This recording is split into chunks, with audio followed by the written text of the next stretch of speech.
Let's start the session. First of all, I will thank you all for joining today for this session conducted by the Academic Junction about the data science webinar. And I am Japneet Singh, and I am currently working as software engineer in one of the machine data analytics firm. And I have over 7 years of teaching experience and over 4 years of corporate experience now. And I will be taking your session, and I will be also your tutor for the course of data science in the Academic Junction. So let's start the session. So before starting it, I will just like to ask one question to all of you कि हमने बहुत सुना है what data science के बारे में in current market scenarios, और ये word जो है it has become popular, very popular in past couple of years. So what is the reason? कभी किसी ने ये सोचने की कोशिश करी है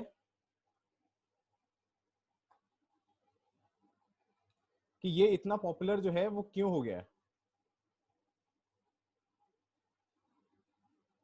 मतलब मैं आपको 5 सेकंड देना चाहूंगा कि 5 सेकंड में आप ये चीज को सोचो कि क्यों ये इतना पॉपुलर हो गया है. Then we will start the session.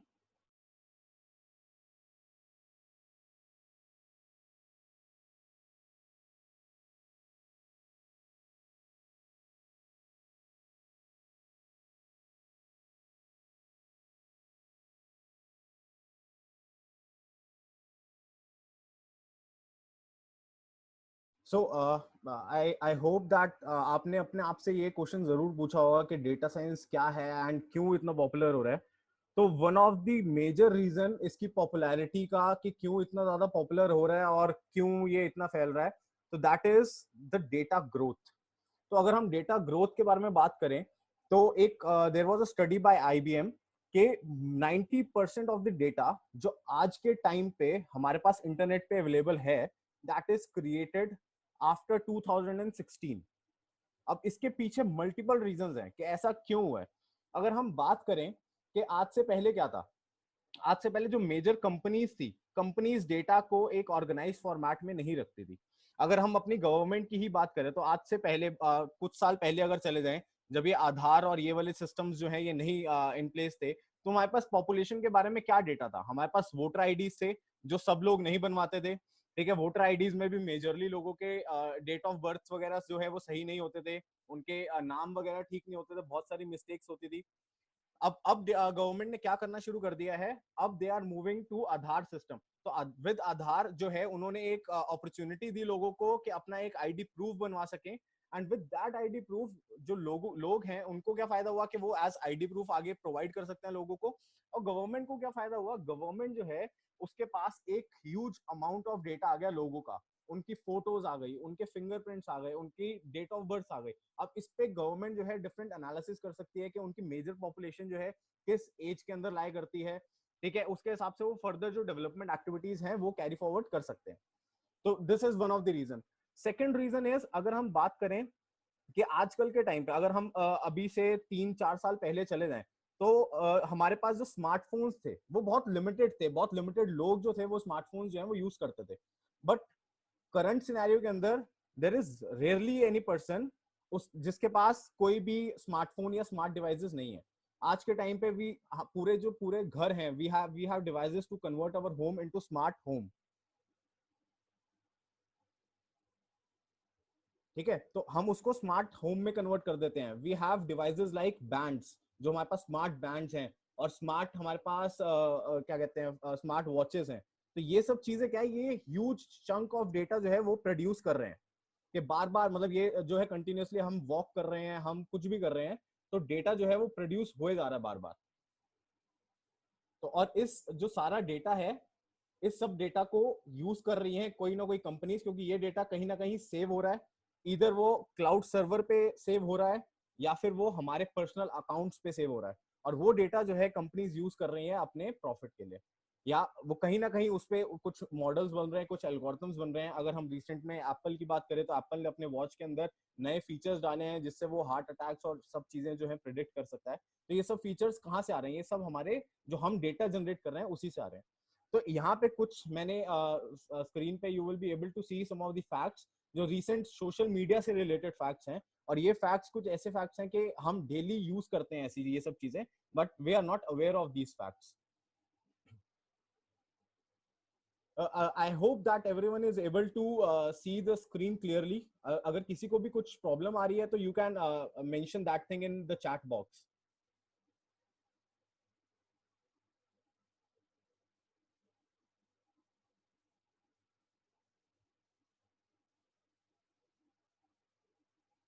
Okay, thanks for the confirmation. So these are some of the facts. You can see that there are around 12 crore new data producing social media users. If we accumulate all the social media users, so it is like around 12 crore new data producing users each day. It is not about a month or a year, it is each day. Over 650 million tweets are happening every day. Over 67 lakh Instagram posts uploaded each day. Around 22 billion texts they are sent every day, and around 5.2 billion daily Google searches in 2017. You can find all these facts on the internet, and like you can go through all these facts. So apart from this, there are other facts that are also available. You can check out those facts. So their data growth is huge. So basically that is the prime reason कि आज के time पे जो data science है वो बहुत ज्यादा popular जो है वो होता गया, और इसी वजह से रिसेंट पास कुछ सालों के अंदर जो डेटा साइंस प्रोफेशनल्स हैं उनकी डिमांड भी बढ़ गई है. अब हम देखते हैं कि हमने देखा कि डेटा तो ग्रो हो गया है, बट वी विल सी कि हाउ दिस क्या कहते हैं जो पूरी ये डेटा ग्रोथ है ये मार्केट ट्रेंड्स को कैसे इफेक्ट कर रही है. तो we will look into those trends. तो अगर हम यहाँ पे देखें तो ये कुछ इंडस्ट्रियल डिमांड्स जो है मैंने internet these are like gathered from the very important sites like PwC, Gartner, and उन साइट से ये सब डेटा जो है कलेक्ट किया गया है.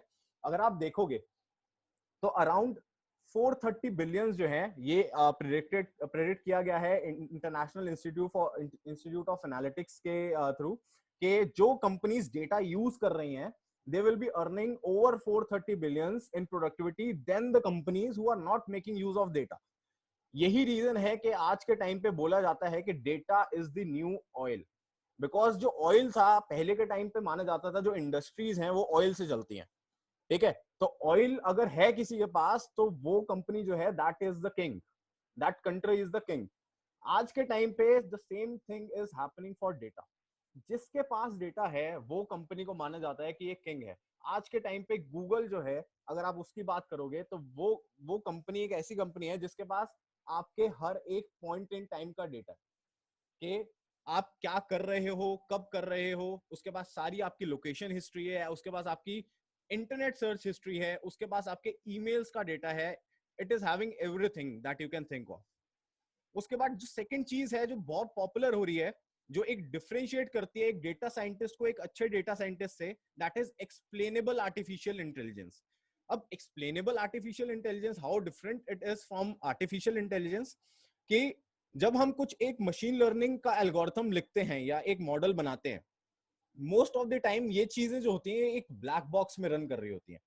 ब्लैक बॉक्स से क्या मतलब है मेरा कि जब भी हम कुछ चीज लिखते हैं उसका एक इनपुट है और एक आउटपुट है, बट उसके बीच में क्या चीज जो है चल रही है that is not clear.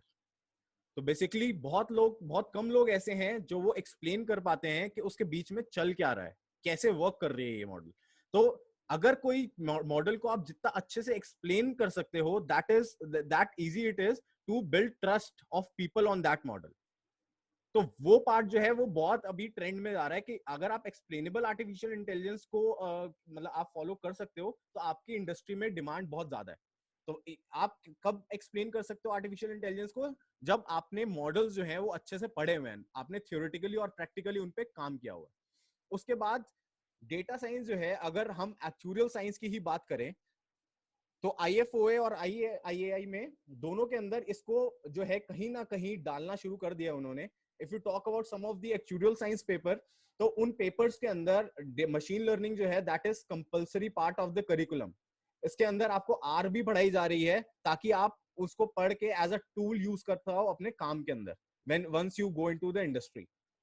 And many courses, अगर हम formal graduation post graduation courses की बात करें तो उन कोर्सेज के अंदर, not all courses but some of the courses, they have introduced data analytics as a part of course curriculum, ठीक है। और ये एक और प्रोजेक्शन है कि 2020 के अंदर ओवर 2.7 मिलियन जॉब पोस्टिंग होगी हमारे पास डेटा साइंस और एनालिटिक रोल्स के अंदर। तो ये थी कुछ मार्केट की ट्रेंड्स, कि हमारे ट्रेंड्स क्या चल रहे हैं मार्केट के अंदर, ठीक है।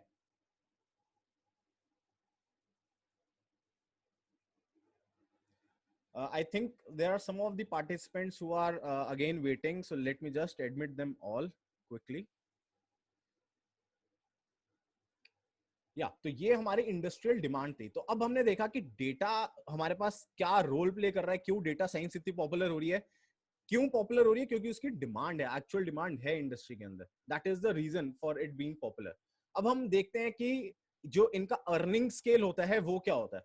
तो ये भी एक पीडब्ल्यूसी की स्टडी थी जिसके अंदर ये बता रहे हैं कि अगर आपके पास स्किल्स हैं, किस पर्टिकुलर टाइप के स्किल्स जो हैं वो किस परसेंटाइल इनकम लेवल के अंदर जो है वो लाई कर रहे हैं। तो यहाँ पे देखा गया कि जो एनालिटिकल स्किल्स हैं अगर लोगों के अंदर, दिस इज नॉट नेसेसरली कि डेटा साइंस ही, अगर आपके एनालिटिकल स्किल्स अच्छे हैं, मतलब एनालिटिकल स्किल्स अच्छे हैं तो आप डेटा साइंटिस्ट भी अच्छे हो, ये मतलब डायरेक्टली प्रोपोर्शनल है। तो आप 98th परसेंटाइल के अंदर जो है आप लाई करते हो in terms of annual earnings. अब analytical skills can also come in कि आपके एक्चुरियल के अंदर एनालिटिकल स्किल्स कितने अच्छे हैं। अगर आप एक्चुरियल साइंस की बात कर रहे हो तो उसके अंदर भी आपके एनालिटिकल स्किल्स जो है कहीं ना कहीं जो है वो फिट इन होते हैं। तो ये कुछ हमारे पास पर्सनटाइल्स थी। तो ये प्रूव करती है कि जो डेटा साइंस की और डेटा एनालिटिक्स की जॉब्स हैं ये कहीं ना कहीं टॉप पेइंग जॉब्स में आती हैं अगर हम मार्केट सेगमेंट की बात करें। अब यहाँ पे कुछ एक बहुत डिमांडेड था, आप लोगों से जो फॉर्म फिल करवाया था उसके अंदर एक बहुत डिमांडेड क्वेश्चन था कि एक्चुरियल साइंस और डेटा साइंस के अंदर क्या मतलब सिमिलैरिटीज है, क्या ये दोनों कैसे डिफर करते हैं, कैसे ये सिमिलर हैं। तो ये चीज को मतलब थोड़ा सा हाईलाइट करने के लिए मैंने एक स्लाइड जो है ये वाली एंटर करी थी यहाँ पे। तो अगर आप यहाँ पे देखोगे तो बहुत जो सिमिलर चीजें हैं, तो एक्चुरियल साइंस और data science they are both applied statistics. तो अगर आप मतलब दोनों के अंदर आप क्या कर रहे हो, आप कुछ स्टैटिस्टिकल मॉडल्स बना रहे हो, उन मॉडल्स को आप वैलिडेट कर रहे हो और उन मॉडल्स को आप यूज कर रहे हो। तो ये दोनों जो है this is the key thing that is binding both of them, ठीक है। दोनों के अंदर जो है वो बिजनेस गोल ओरिएंटेड होता है। तो बिजनेस प्रॉब्लम्स क्या होती हैं, तो once we learn different things in our courses, और मतलब हम खुद से भी वी लर्न डिफरेंट थिंग्स, तो क्या होता है कि वंस हम सीख लेते हैं but it is completely different कि वो चीज हम अप्लाई कैसे करेंगे रियल लाइफ में। तो बिजनेस प्रॉब्लम्स होती हैं जो एक्चुअल किसी इंडस्ट्री की कोई प्रॉब्लम को सॉल्व कर रहे हो। तो बिजनेस गोल ओरिएंटेड रहते हैं कि दोनों के अंदर भी हमारा जो फोकस होता है दैट इज ऑन कि हम अपने जो बिजनेस जो गोल्स हैं उनको कैसे मीट करते हैं, ठीक है। उसके बाद दोनों के अंदर हम बहुत सारी अलग अलग चीजों के अंदर कोरिलेशन निकालते हैं और कॉज करते हैं कि क्यों ये चीज हो रही है और क्यों कोई चीज नहीं हो रही है, ठीक है। अनसर्टेनिटीज को हम मॉडल करते हैं और उनको प्रोवोगेट करते हैं। मेजर जो डिफरेंस है दोनों के अंदर, तो सबसे मेजर डिफरेंस है दैट इज कि जो डेटा साइंस है वो डोमेन स्पेसिफिक नहीं होता हमारा। डेटा साइंस जो है वो बहुत सारे इंडस्ट्रियल मार्केट डोमेन्स हैं जिसके अंदर ये बहुत पॉपुलर हो रहा है। बट जो एक्चुरियल साइंस है आपका वो बहुत स्ट्रिक्टली डोमेन स्पेसिफिक है। उसमें हम एक पर्टिकुलर डोमेन पे टारगेट करते हैं और उसी पे अपना जो है आगे मॉडल्स वगैरह सब कुछ उसी पे बिल्ड करते हैं, ठीक है। तो उसके बाद जो सेकंड चीज है दैट इज कि जो डेटा साइंस है कहीं ना कहीं उसके अंदर जो विजुअलाइजेशन वाला पार्ट है कि हम अपने डेटा को इस तरीके से प्रेजेंट करने की कोशिश करते हैं कि वो नॉर्मल पीपल को समझ आए, मतलब कि जो मैनेजमेंट है उसको हम समझा सकें कि डेटा क्या बोलना चाह रहा है। तो दैट इज वन डिफरेंस। जो एक्चुअल साइंस है वहां पे हमारा फोकस होता है कि हम हाइपोथेसिस को प्रूव रिजेक्ट या नॉट रिजेक्ट ये सब चीजें देख रहे होते हैं और कहीं ना कहीं हमारा फोकस वहां पे होता है। बट यहाँ पे हमारा फोकस जो मेन होता है वो होता है कि हम कैसे अपने डेटा को विजुअली और ऐसा प्रेजेंटेबल बना सकते हैं कि वो डेटा देखने से ही चीजें जो है वो समझ में आए, ठीक है। उसके बाद जो एक मेजर पॉइंट और है कि जो डेटा साइंटिस्ट होते हैं वो डेटा को फोरकास्ट और प्रिडिक्ट दोनों करते हैं, और एक्चुअली जो होते हैं वो जनरली फोरकास्ट करते हैं। तो फोरकास्ट और प्रिडिक्ट में डिफरेंस क्या होता है? तो फोरकास्टिंग इज कि हम पुराने डेटा को यूज करके we are predicting the future values और we are trying to get the future values, ठीक है। एंड जो प्रिडिक्शन होती है, प्रिडिक्शन के अंदर we are taking into account the current scenarios, the past data, and हो सकता है कि हम जो है फ्यूचर वैल्यूज को प्रेडिक्ट करना चाह रहे हो, और हो सकता है कि हम पास्ट की कुछ वैल्यूज को प्रेडिक्ट करना चाह रहे हो कि पास्ट में क्या हुआ था। तो वो भी दोनों सिनेरियोज जो है वैलिड सिनेरियोज होते हैं, बट एक्चुअलीज जो होते हैं दे स्ट्रिक्टली फोरकास्ट, वो आगे की वैल्यूज को फोरकास्ट करने की कोशिश करते हैं। ठीक है, अब ये सब हमने जान लिया, तो अब हम देखते हैं कि हम जो सीखते हैं और जो इंडस्ट्री में चाहिए उसके अंदर क्या डिफरेंसेस आ रहे हैं। तो पहली बात तो ये है कि जो डेटा एनालिटिक्स है, मैंने अभी बात करी कि वो बहुत सारे कोर्सेज का पार्ट बन रहा है, बट स्टिल वो इट इज वेरी अवे कि वो सब कोर्सेज के अंदर इंट्रोड्यूस किया जाए। तो there are some courses still in the like our education system जहां पे डेटा एनालिटिक्स जो है वो फॉर्मली पार्ट नहीं है, तो लोगों को कहीं ना कहीं से वो सीखना पड़ता है। एंड अगर आप इस चीज को देख रहे हो कि अभी जो नए कोर्सेज मतलब वो लोग जो पास आउट हो चुके हैं, जो इंडस्ट्री में काम कर रहे हैं, अगर उनको मार्केट में रहना है तो what they have to do is they have to update themselves. ठीक है, तो अगर जो नए ग्रेजुएट्स या पोस्ट ग्रेजुएट्स हैं, अगर वो कॉलेज से ही वो स्किल्स सीख के आ रहे हैं जो आप में लैक, जो आप नहीं सीख पा रहे, आपके पास नहीं है वो स्किल्स, तो कहीं ना कहीं वो जो है एक टाइम के बाद आके उनके पास अपर हैंड होगा, इररिस्पेक्टिव ऑफ योर एक्सपीरियंस। तो जो चीज आपकी 4 साल एक्सपीरियंस में काउंट होती है, वो उनके पास जो है वो 2 साल में वो चीज को काउंट किया जाएगा। उसके बाद real time problem solving experience नहीं होता हमारे पास, हम मेजरली थ्योरी पे फोकस करते हैं and we don't focus on the practical implementation of those things.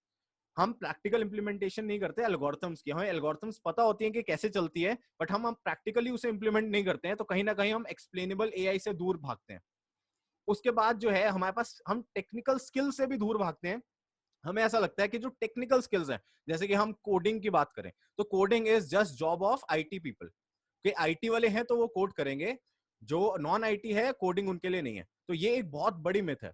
तो कहीं ना कहीं अगर किसी ने एक्सेल बहुत अच्छे से करा है, तो एक्सेल के अंदर भी एक वीबी स्क्रिप्टिंग नाम की चीज होती है जो कि मैनेजमेंट के लोग ज्यादा यूज करते हैं, और VB scripting is a part of a kind of coding itself. तो कहीं ना कहीं जो कोडिंग है उसको एक आईटी पर्सन के साथ ना जोड़ के कोडिंग को एज अ टूल देखना चाहिए। आजकल के जितने भी इंडस्ट्री में काम करने वाले लोग हैं या प्रोस्पेक्ट्स हैं who are looking forward to work in industry, तो कोडिंग इज नॉट समथिंग कि आपको वहां पे बहुत बड़े बड़े कोड्स लिखने होते हैं।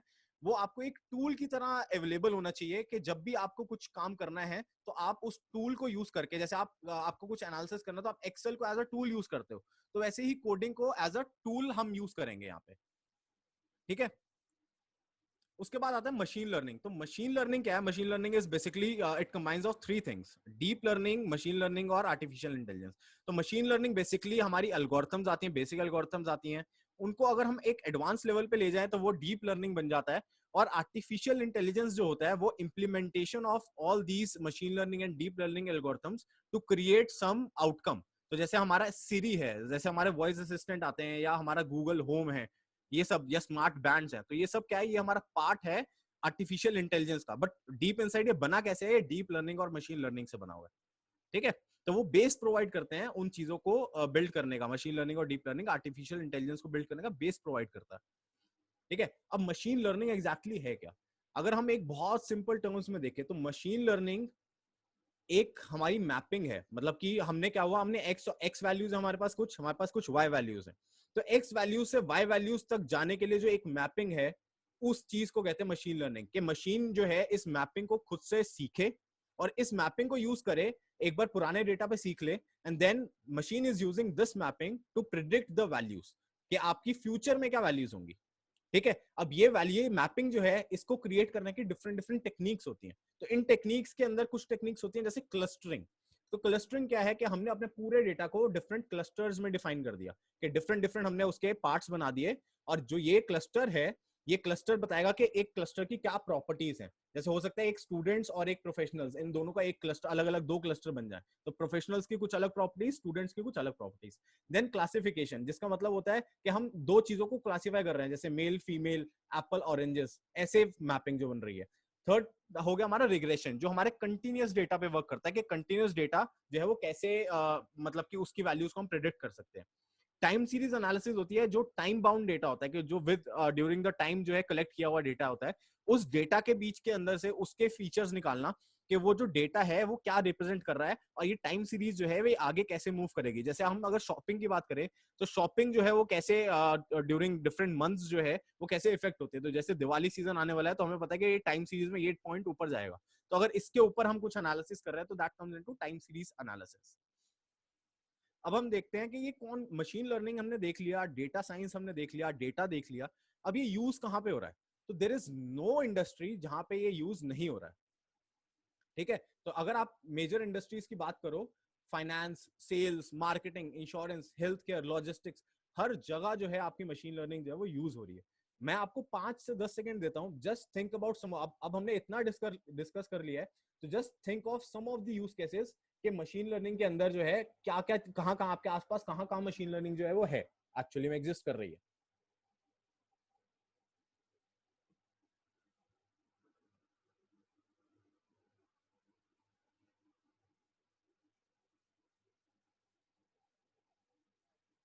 आप अपने जो आंसर्स हैं वो चैट बॉक्स के अंदर आप लिख सकते हो।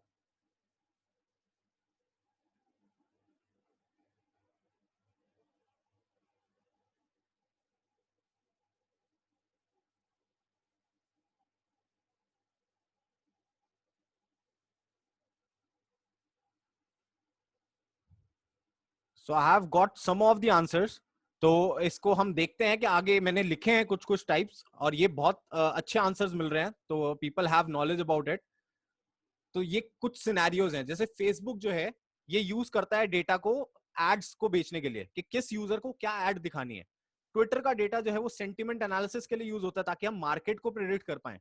एचआर डिपार्टमेंट जो है कंपनी के, they are using the data for employee retention, तो एम्प्लॉय रिटेंशन जानने के लिए। ऐसे ही कंपनीज यूज करती हैं कस्टमर रिटेंशन जानने के लिए भी। क्रेडिट कार्ड कंपनीज यूज कर रही हैं फ्रॉड डिटेक्शन करने के लिए कि आपकी कौन सी ट्रांजेक्शन जो है वो फ्रॉड में आ रही है और कौन सी नहीं आ रही। ड्राइवरलेस कार्स के बारे में जानने के लिए Amazon के contactless store, insurance claim fraud detection. तो कोई ऐसी चीज नहीं बची है। मैंने एक ब्रॉड बहुत डाइवर्सिफाइड क्लस्टर लेने की कोशिश करी है जिसमें आप देख पाओ कि कहां कहां ये यूज हो रही है मशीन लर्निंग। ठीक है, तो अगर हम डेटा साइंस प्रोजेक्ट की बात करें तो डिफरेंट पर्सपेक्टिव होते हैं उसके। हम डेटा कलेक्ट करते हैं, उसको प्री प्रोसेस करते हैं, मॉडल अप्लाई करते हैं, कुछ वैलिडेट करते हैं मॉडल को और ट्रेंड निकालने की कोशिश करते हैं उसमें से। तो क्विकली मैं आपको एक एग्जांपल दिखाऊंगा कि कैसे हम कितना आसान होता है ये कोड करना, and it is not that difficult जितना हम सोचते हैं। तो अगर आप यहाँ पे देखोगे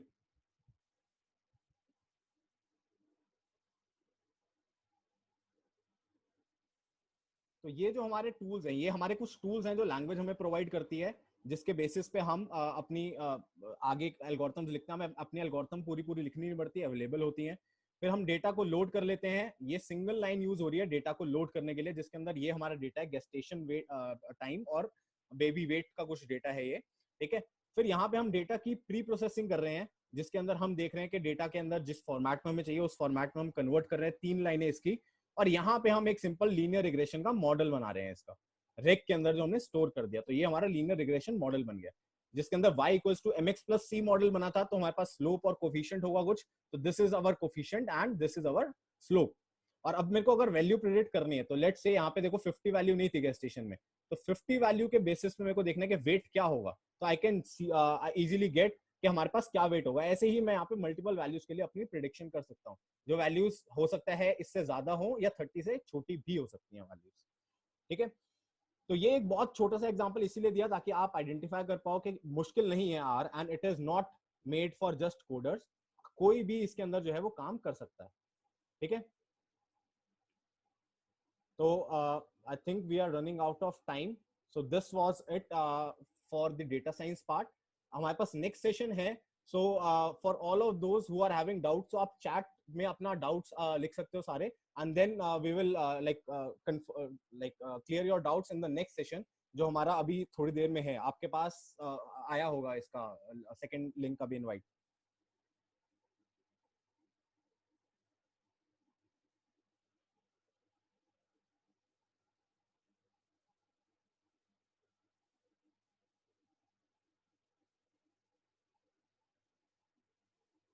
तो I will request you all कि आप अपने डाउट्स जो हैं, जो भी आपके पास डाउट्स हैं या जो चीज आप अभी भी चाहते हो कि आपकी क्लियर नहीं हुई है, तो आप वो चैट विंडो में आप लिख दो, and we will clear all those doubts. And next session के अंदर हम अपने कोर्स को भी एक्सप्लेन करेंगे कि हम what are we offering from our sides.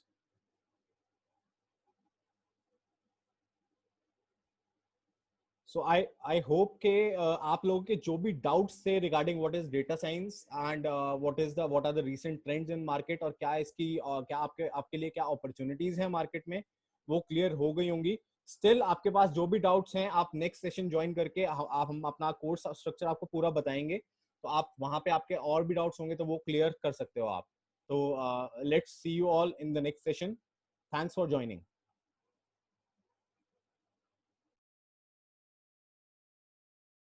So in the past session what we have discussed is कि data science क्या चीज है and क्या मतलब कैसे उसकी मार्केट में क्या ट्रेंड चल रहे हैं, क्या क्या चीजें जो है मार्केट में उसके बारे में हमें सीखनी चाहिए. ठीक है, तो एक चीज जो एक कंपैरिजन जो है जो रह गया था, सो दैट वाज कि आर और पाइथन ये दोनों के अंदर से कौन सी चीज पे हमें फोकस करना चाहिए once we start going into this field of data science. तो देखो आर जो है, अगर आप एक्चुरियल साइंस कर रहे हो तो आर जो है आपको CS1 और CS2 ये दोनों कोर्सेज के अंदर एज अ पार्ट आपको करना ही करना है. ठीक है, अगर हम पाइथन की बात करें तो पाइथन का क्या है कि पाइथन आपको कहीं पे भी ये एक्चुरियल साइंस के अंदर नहीं पढ़ाई जा रही. ठीक है, तो सेकंड आप वहां पे आर कुछ ना कुछ सीख लोगे, आपका मशीन लर्निंग भी है CS1-2 दोनों के अंदर. अगर हम इंडस्ट्री की बात करें तो इस चीज को पाइथन और आर को एज अ टूल देखा जा रहा है. तो ऐसा इसका मतलब ये नहीं कि आप अगर आर या पाइथन सीख रहे हो तो आप सॉफ्टवेयर इंजीनियर बन जाओगे, ऐसा नहीं है. आप एक डेटा साइंटिस्ट बनोगे, आप एक एनालिस्ट बनोगे. ठीक है, तो ये चीज का आपने हमेशा ध्यान रखना है कि ऐसा नहीं है कि आप क्या कहते हैं डेटा साइंटिस्ट बन जाओगे, या ऐसा नहीं है कि मतलब ऐसा नहीं है कि आप एक सॉफ्टवेयर इंजीनियर बन जाओगे अगर आप ये लैंग्वेज सीख रहे हो. और एक जो सॉफ्टवेयर इंजीनियर जो है वो जिस लेवल पे आपके पाइथन को पढ़ रहा होगा, जिस लेवल पे वो पाइथन को सीख रहा होगा, वो जो लेवल है that will be completely different जिस लेवल पे आप कर रहे हो उसको. ठीक है, तो वो दोनों लेवल्स के अंदर बहुत ज्यादा डिफरेंस आएगा हमेशा. तो आप जो सीखोगे आप उसको एज अ टूल सीखोगे ताकि आप जितने भी प्रॉब्लम्स हैं उसको सॉल्व करने के लिए, डेटा से रिलेटेड जो प्रॉब्लम्स है उसको सॉल्व करने के लिए आप उसको सीख पाओ.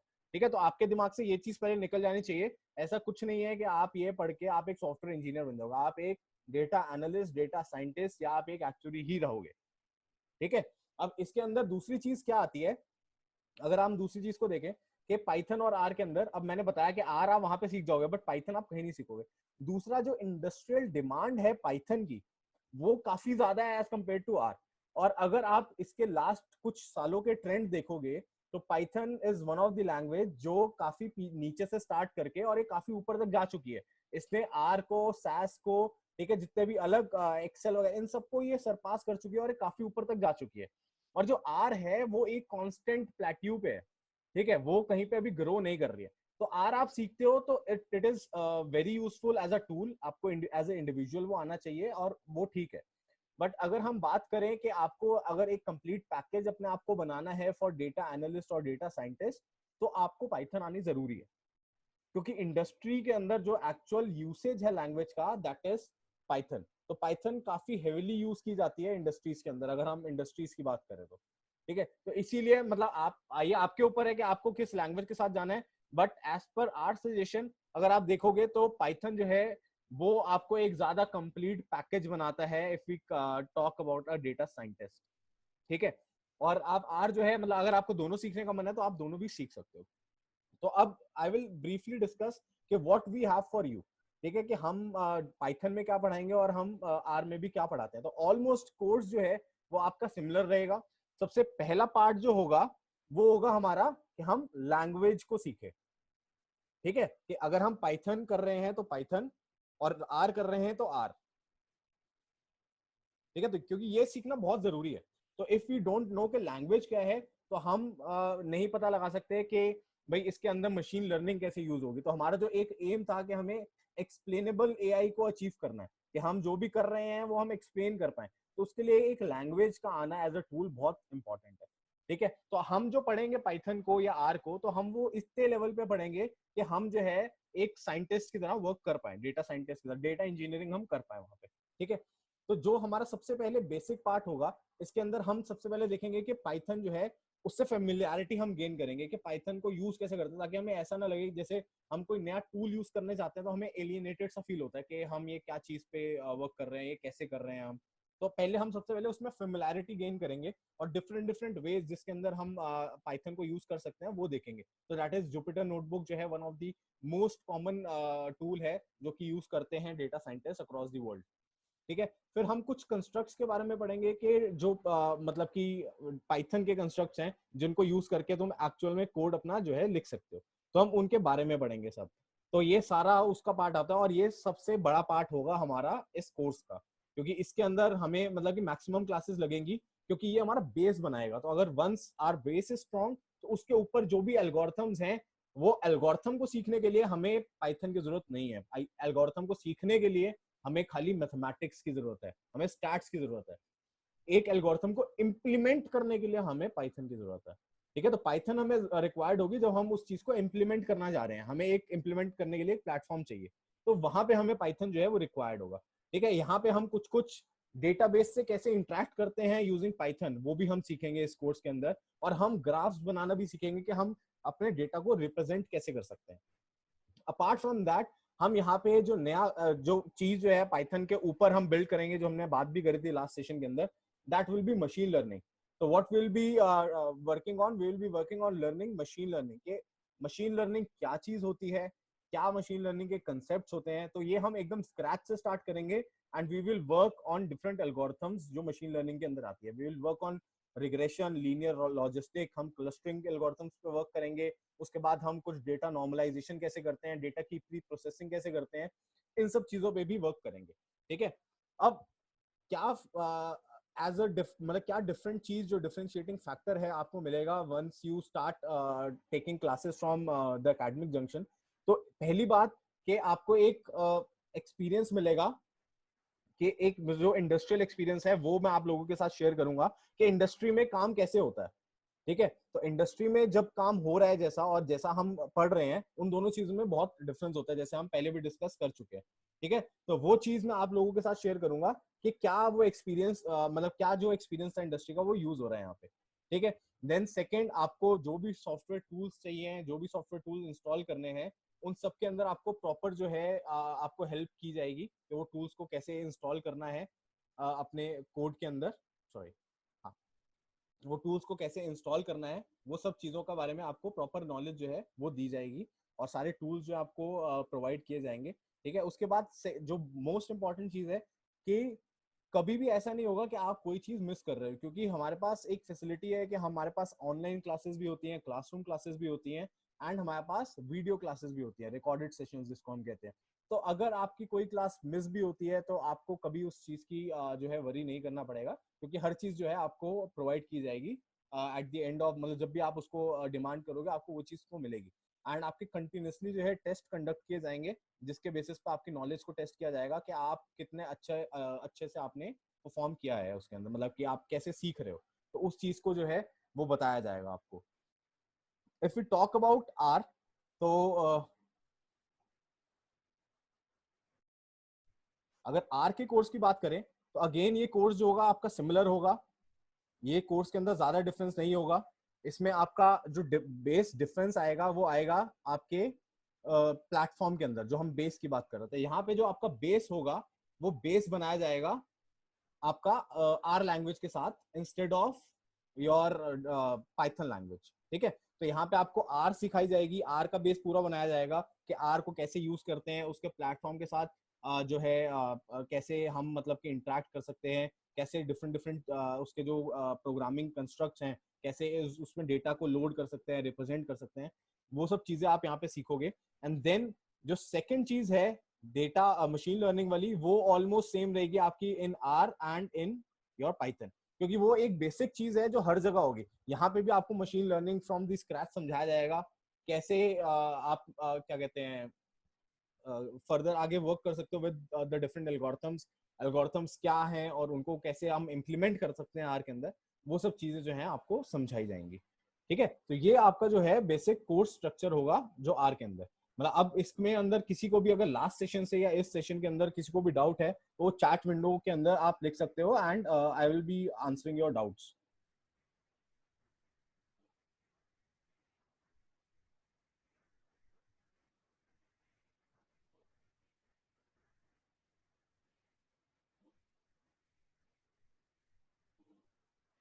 सो एक क्वेश्चन है चैट में, आई एम नॉट क्लियर कि ये क्वेश्चन एग्जैक्टली क्या आप पूछना चाह रहे हैं। तो we should do data science in which course, please suggest. तो डेटा साइंस किस कोर्स में करना चाहिए, that is not the basically question. तो आपको डेटा साइंस ही सीखना चाहिए, दैट इज द थिंग। तो डेटा साइंस के अंदर अगर आप जाना चाहते हो तो सबसे पहली चीज आपको एक बेस चाहिए, दैट इज या तो आप पाइथन सीखो या आप आर सीखो, प्रेफरेबली पाइथन रहेगा। ठीक है, आपको स्टैट्स की नॉलेज होनी चाहिए, आपके बेसिक स्टैटिस्टिक फंडामेंटल जो है वो क्लियर होने चाहिए। ठीक है, उसके बाद आप वंस आपको जो लैंग्वेज आ जाती है you start learning different algorithms. ठीक है, कि डिफरेंट मशीन लर्निंग क्या है, मशीन लर्निंग के डिफरेंट एल्गोरिथम्स क्या है जो भी हमने डिस्कस किया, एंड उन एल्गोरिथम्स को इम्प्लीमेंट करके उस पर कुछ रियल लाइफ प्रॉब्लम सोच के उनके ऊपर वर्क करना। तो that is the main task जो आपका होना चाहिए if you want to learn data science.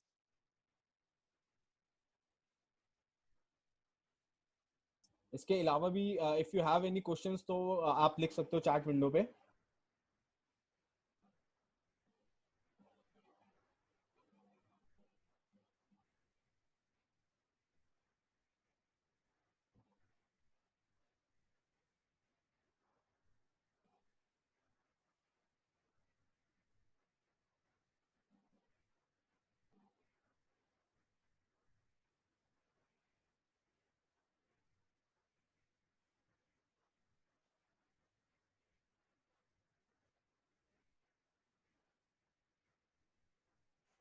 So there is one very good question कि is R as per CS1 syllabus enough for data science? तो जो CS1 सिलेबस के अंदर हम आर पढ़ते हैं वो थोड़ी बेसिक लेवल की आर होती है। हाँ, वो आपके जो बेसिक फंडामेंटल्स हैं वो सेटअप करने में बहुत हेल्प करती है, बट उसके ऊपर भी कुछ थोड़ी सी एक्स्ट्रा चीजें हैं। जैसे उसके अंदर आपकी मशीन लर्निंग के कुछ भी मॉड्यूल्स, पैकेजेस, ये सब चीजें नहीं होते। उसमें विजुअलाइजेशन पे थोड़ा कम फोकस है हमारा। एंड मतलब उसका पार्ट जो आपको सीखना पड़ेगा वो होगा विजुअलाइजेशन, मशीन लर्निंग, देन उसके बाद इम्प्लीमेंटेशन ऑफ मतलब डिफरेंट पैकेजेस जिसके थ्रू आप इम्प्लीमेंट कर सकते हो डिफरेंट मशीन लर्निंग मॉडल्स को। तो ये सब आपको उसके अपार्ट सीखना पड़ेगा। हाँ, बट आपका बहुत कुछ कवर हो जाता है अगर आपने CS1 की आर पढ़ी हुई है, तो आपका बहुत कुछ कवर हो जाएगा if you talk about the base.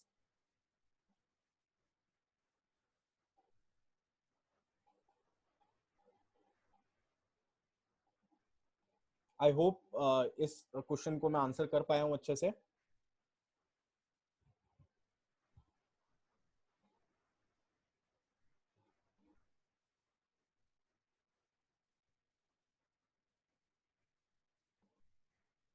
Which will be a better career, actuarial science और डेटा साइंस? देखो ये एक थोड़ा ट्रिकी क्वेश्चन है। अब बेटर करियर नहीं बोल सकते।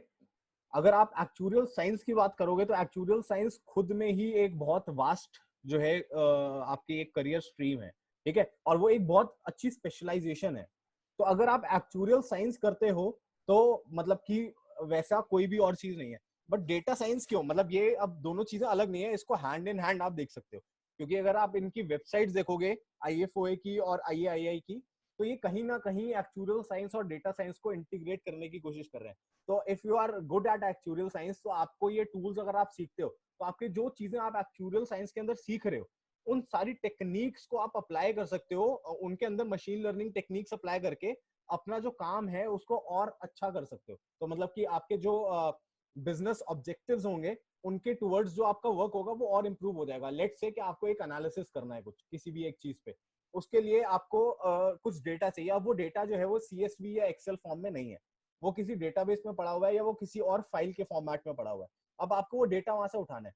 तो दो ऑप्शन हो सकते हैं कि आप या तो वेट करो कि कोई IT का बंदा जाके he will provide you that data. Second option क्या है कि आपको खुद, आप इतने नॉलेजेबल हो, आपको इतनी नॉलेज है टूल्स की कि आप खुद से वो फाइल को लोड करके एंड देन, अब डेटा जो होता है मोस्ट ऑफ द टाइम वो हमारे पास न्यूमेरिक फॉर्म में होता है। तो फर्स्ट चीज क्या हुई कि आपको यहाँ पे हेल्प कर रहे हैं डेटा साइंस का कोर्स। देन सेकंड चीज क्या हुई कि अगर आप जो है उस पर्टिकुलर फाइल के अंदर, अब डेटा जो है कई बार तो न्यूमेरिक फॉर्म्स में होगा, बट कई बार आपको डेटा को किसी और फॉर्म में कन्वर्ट करना पड़ेगा, जैसे टेक्स्ट के अंदर से डेटा को निकाल के फिर उसको न्यूमेरिक फॉर्म में कन्वर्ट करना पड़ेगा। ऐसी चीजों के लिए या तो आप फिर डिपेंडेंट रहो किसी एक बंदे पे जो कि आपको ये करके देगा, या सेकेंडली आप ये काम खुद कर सकते हो। ठीक है, उसके बाद जैसे मशीन लर्निंग जो है वो एक्चुअल साइंस का पार्ट धीरे धीरे इंटीग्रेट किया जा रहा है उसको, और देखा जा रहा है कि कैसे जो एक्चुअल साइंस की प्रॉब्लम्स है मशीन लर्निंग के थ्रू सॉल्व कर पा रहे हैं। तो कहीं ना कहीं ये पूरे जो है इंटीग्रेबल जो है वो सब्जेक्ट्स है। ठीक है, तो अगर आप कहोगे डेटा साइंस, तो डेटा साइंस कोई डोमेन स्पेसिफिक नहीं है, पर यहाँ पे डेटा साइंस विद एक्चुअल करके आप इसे कंप्लीट पढ़ सकते हो।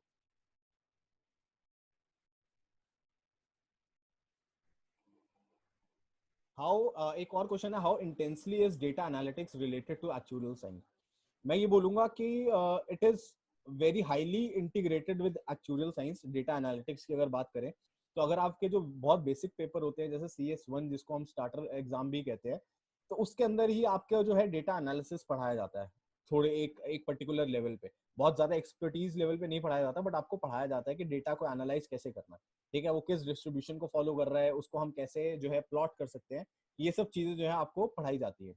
ठीक है, तो ये चीज कहीं ना कहीं जो है आपका जो बेस बनाया जाता है एक्चुअल के अंदर, वो आपका डेटा एनालिसिस वाला ही बनाया जाता है। ठीक है, बट बाद में जाके ऐसा हो सकता है कि आप अगर आप एट द एंड आपको अगर कुछ भी चीज करनी है तो आपको क्या चाहिए, आप कुछ डेटा पे वर्क करते हो, डेटा को कुछ डेटा के बेसिस पे कुछ हाइपोथेसिस बनाते हो और, और उन हाइपोथेसिस को फिर आप प्रूव करते हो। ठीक है, तो कहीं ना कहीं आपकी वो चीज जो है इंटीग्रेटेड ही है। तो I will say it is intensely integrated with data analytics.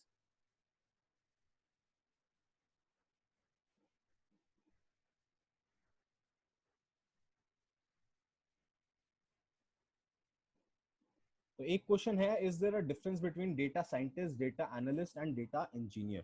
तो ये क्वेश्चन भी एक अच्छा क्वेश्चन है।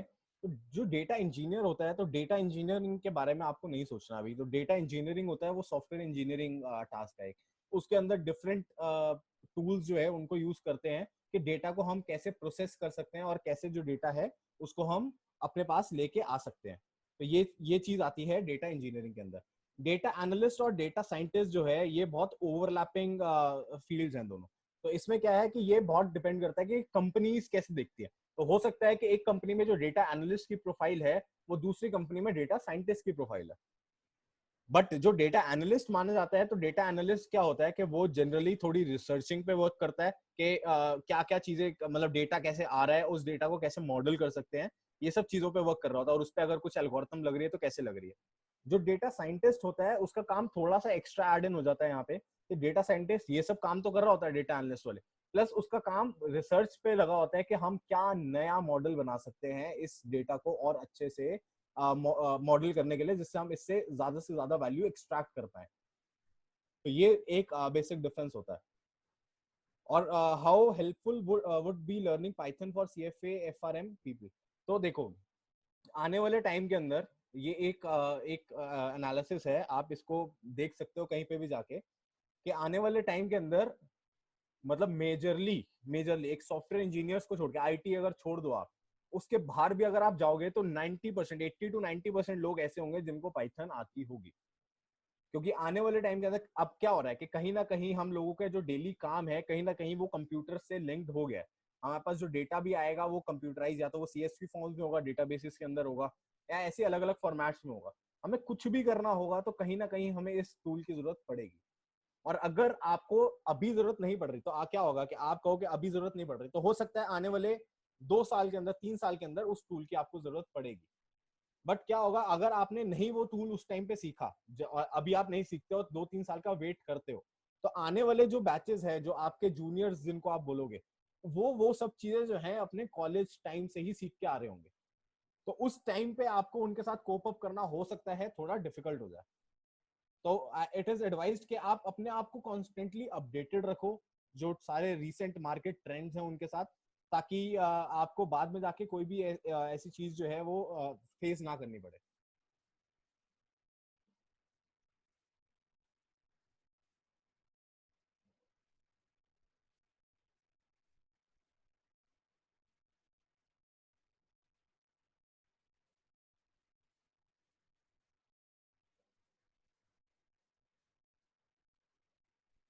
आई होप ये सब क्वेश्चंस क्लियर हैं. अगर किसी और का कोई भी डाउट है तो you can just post it on the chat.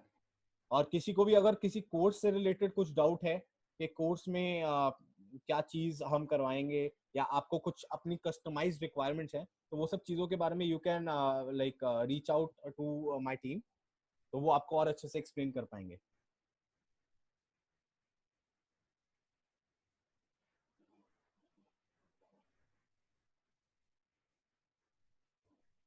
So there is one question. Can you please guide us what should be the exact trajectory to become the data scientist? Like how many exams we have to clear? तो एक चीज जो मैं अभी बार बार आपको बता रहा हूँ कि एग्जाम आपको क्लियर करने हैं एक्चुअल साइंस के लिए. डेटा साइंटिस्ट के लिए आपको कोई एग्जाम नहीं क्लियर करना. डेटा साइंटिस्ट की रिक्वायरमेंट है कि आपको कोई एक लैंग्वेज आनी चाहिए, पाइथन और आर.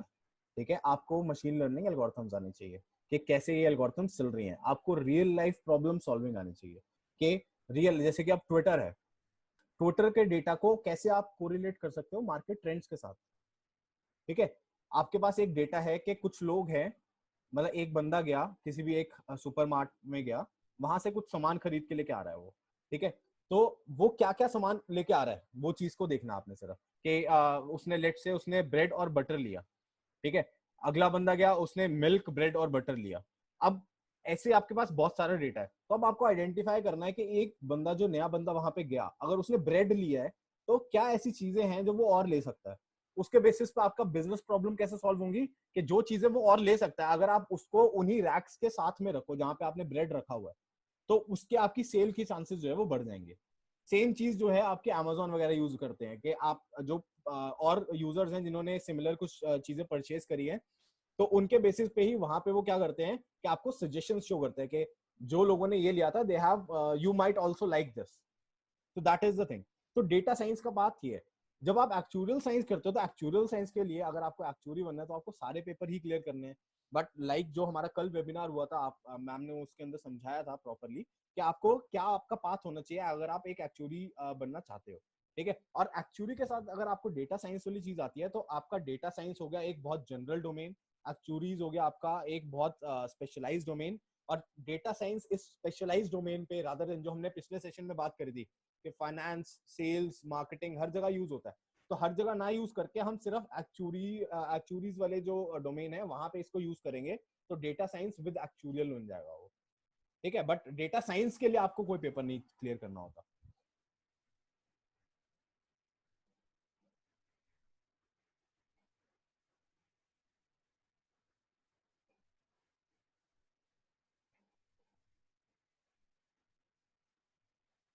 एक और क्वेश्चन है, how helpful be pursuing masters in statistics और बिकमिंग डेटा साइंटिस्ट. तो देखो, जो डेटा साइंस है उसका जो बेस अगर आप देखोगे ना कि मैंने बार बार बोल रहा हूँ कि आपके आपको लैंग्वेज के अपार्ट जो सेकंड चीज आई वो मशीन लर्निंग है. और machine learning is complete statistics. तो जितनी भी एल्गोरिथम्स बनती हैं कि अगर मैं क्लस्टर बना रहा हूँ तो कि कोई एक फॉर्मूला है जो बताता है कि ये एक जो एक नया बंदा है वो इंडस्ट्रियल मतलब प्रोफेशनल में आएगा या स्टूडेंट में आएगा. कुछ उसके ट्रेट्स यूज हो रहे होते हैं यहाँ पे कि वो बंदा जो है उसकी एज क्या है, वो अभी मतलब कि पढ़ रहा है या काम कर रहा है, जॉब कर रहा है या पढ़ रहा है. और भी बहुत सारे अलग ट्रेट्स होते हैं जो यूज करके हम ये क्लस्टर्स को डिफाइन करते हैं. अब जो क्लस्टर डिफाइन करने हैं तो इसके behind this everything is maths. एक एल्गोरिथम कैसे चल रही है दैट इज कंप्लीट मैथमेटिक्स. तो अगर आप मतलब मास्टर स्टैटिस्टिक कर रहे हो तो वो बहुत इंपॉर्टेंट, बहुत यूजफुल हो सकता है आपके डेटा साइंटिस्ट बनने के लिए, provided you have the right tools to be a data scientist.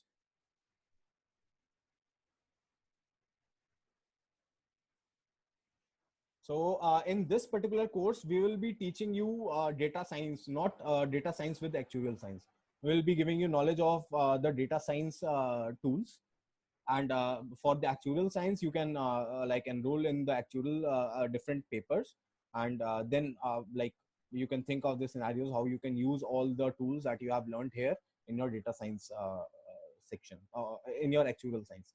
And it will be more useful for you if you are having the knowledge of this data science, and you are also you have cleared some of the exams of actual science, and you go into the industry for some interviews. So it will be like it will be a cherry on the cake if you are having the skills of data science. So there is one more question, how much time does it take to become a data science? So इस question का answer थोड़ा कोई clear cut answer नहीं होगा. इस question के अंदर होगा कि आप कितना प्रैक्टिकली इंप्लीमेंट करते हो चीजों को. मैंने पहले भी सेशन पे फोकस किया था. अगर आपने पढ़ लिया, आपने थ्योरी सारी सीख ली जो आप कहीं से भी सीख सकते हो, बट आपने उसके बारे में कुछ प्रैक्टिकली नहीं करा हुआ, ठीक है, आपने उसको इम्प्लीमेंट नहीं करा हुआ चीजों को, तो मतलब it will take you forever to become a data scientist. But अगर आपने कुछ कुछ चीजें ही सीखी, नॉट एवरीथिंग, बट आपने उन चीजों को इम्प्लीमेंट करना शुरू कर दिया, एंड आपने रियल लाइफ प्रॉब्लम्स बार बार मैं बोल रहा हूँ, ठीक है, रियल लाइफ प्रॉब्लम्स को सॉल्व करना शुरू कर दिया, तो it can take you just the time that is required to learn the tools to become a data scientist.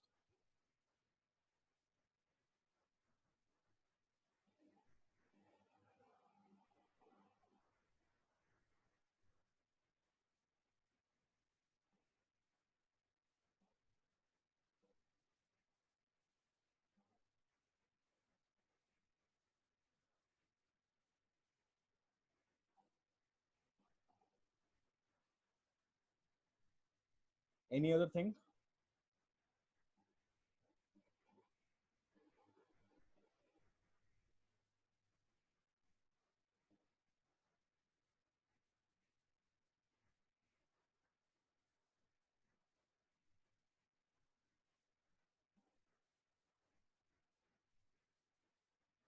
Let's just wait for some more minutes so that if anyone is having doubts, they can ask their doubt.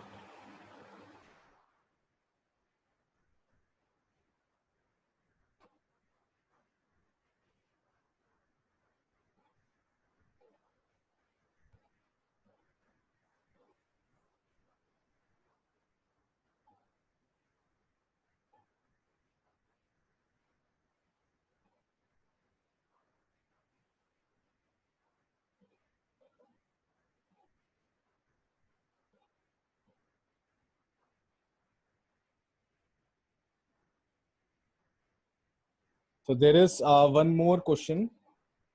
Does doing graduation in mathematics help in data science? तो इस question को answer करने के लिए अगर if you have done your graduation seriously, तो वो help कर सकती है आपको डेटा साइंटिस्ट बनने में. बट ऐसा नहीं है कि आपने करा हुआ है तो आप बन जाओगे. It is not like that. मतलब you should be knowing things. मतलब ऐसे हम में से बहुत लोग होते हैं जिन्होंने अलग अलग कोर्स करे होते हैं, बट वो मतलब कि उनको आती नहीं होती चीजें. तो बेसिकली आपने अगर मतलब हार्टफुली वो कोर्स करा हुआ है अपना कंप्लीट ग्रेजुएशन, आपको चीजें आती हैं, तो आपको उसके बाद भी कुछ टूल्स की रिक्वायरमेंट होगी. मतलब मैथमेटिक्स के अंदर आपको पाइथन आर अगर आता है, बहुत अच्छे से आपको आर आता है, बहुत अच्छे से पाइथन आता है, आपने इंप्लीमेंट करी हुई एल्गोरिथम्स, तो वो हेल्प कर सकता है आपको.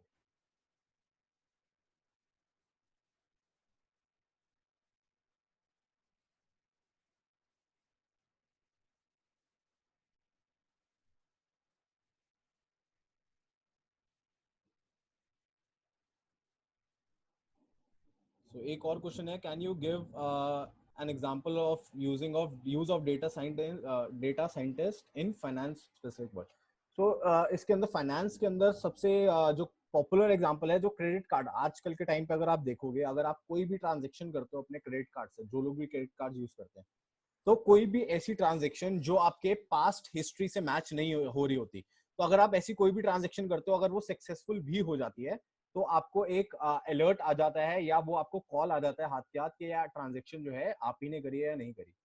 तो क्रेडिट कार्ड फ्रॉड डिटेक्शन एक एग्जांपल है. उसके अलावा जो रिस्क एनालिसिस होता है लोन्स के लिए, तो किस बंदे को लोन देने का क्या रिस्क इन्वॉल्व है, ये सब चीजों के अंदर जो है मशीन लर्निंग जो है यूज हो रही है.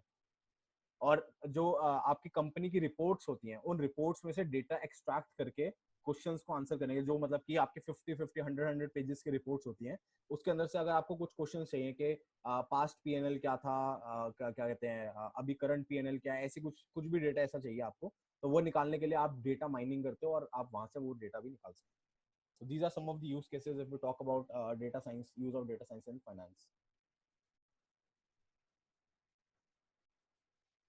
What particular degree or certificate do you need to get a job as a data scientist? देखो, आपको डिग्री आपकी ग्रेजुएशन कंप्लीट होनी चाहिए. ग्रेजुएशन या पोस्ट ग्रेजुएशन हो सकती है आपकी किसी भी डोमेन के अंदर.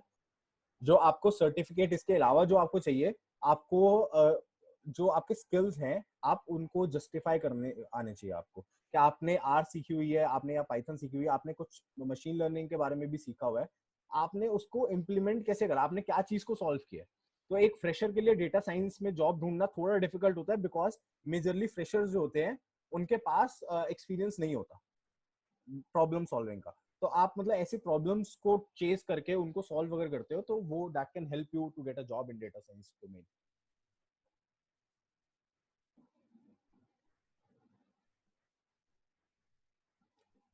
आई think we are running out of time, so ये सेशन मैं यहाँ पे एंड करूंगा। बट आपको अगर कुछ भी, if anyone is having any doubt, so you can contact our team. ठीक है, तो आपको सारे कॉन्टैक्ट डिटेल्स भी आपके पास हैं, एंड आप हमारी वेबसाइट भी विजिट कर सकते हो, and you can get in touch with us, and you can know more about any of the doubt that you are having that is not cleared in the session. Thank you all for joining. Thank you.